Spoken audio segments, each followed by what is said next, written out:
shout out to a buddy of mine at work, Colt. Colt gave me this sweet ball by like Jared Goff, Josh Reynolds, Manuel Mosley, Tracy Walker, bunch of dudes, pretty sick, and just gave it to me as a gift. Very kind of you.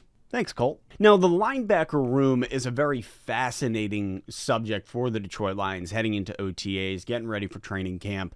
The moment Jack Campbell was selected, I think every Lions fan who cares kind of looked over our shoulders and thought, oh, regarding Malcolm Rodriguez. What's gonna happen?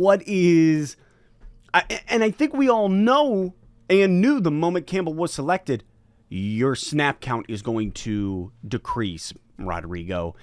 You draft a linebacker at 18, and Rodrigo's snap count is sort of hanging in the balance. And I don't think it's necessarily a bad thing. I love Rodrigo. I'm sure you love Rodrigo. Seeing what that guy gave to us, seeing the dog that he is, what he was able to do when everybody said, you're undervalued because of your size, this, and that. All because his snap count will decrease. It's not a bad thing. In fact, what I think that allows for Rodrigo, for the linebacking room as a whole, is to create specific packages with specific guys on downs and really cultivating what will be a healthier longevity for these guys specifically. Now, it sucks because looking at OTAs right now, Rodrigo is out with a minor injury. Campbell said it's nothing big, just said it's a minor injury and that they are really just trying to make sure he's healthy for training camp. But knowing Rodrigo, my boy is not happy because, hey, you're watching Jack Campbell get out there, showcasing what he's got as the 18th overall pick, and you're fighting for your job, but you can't actually fight for it. And hearing that Derrick Barnes is making some serious strides, which is great. It's great for the linebacking room. It's great for the Lions overall because Derrick Barnes is the type of guy where we have not yet seen anything that I'm like, that's a flash of greatness. However, hearing that mentally he has taken a lot of time this offseason to study film and to know where to be running, passing plays, doesn't matter. It sounds like he is on top of it, that he knows where to be at the right time, and he's making some serious strides.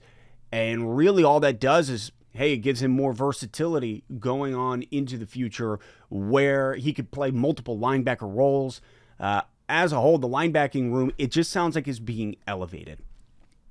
Alex Anzalone had a stellar season last year, so you have him signed on for another 3 years. El Capitan. You bring in Jack Campbell at the 18th overall selection, and then Derrick Barnes elevating in the mental development, and then Rodrigo. We know what we can get out of him. It's going to be a very intriguing watch, this linebacker room as a whole. But hey, man, OTAs, I think this is what's fun about them, is you really see the competition between the specific players and their position groups, right? It gives these guys the opportunity to showcase how they have gotten better in the offseason and why they're supposed to stick around heading into training camp. Again, there's no pads, so it's not like these guys are blasting each other, but I still think that you can see a lot of the mental side of the game, specifically for the defense.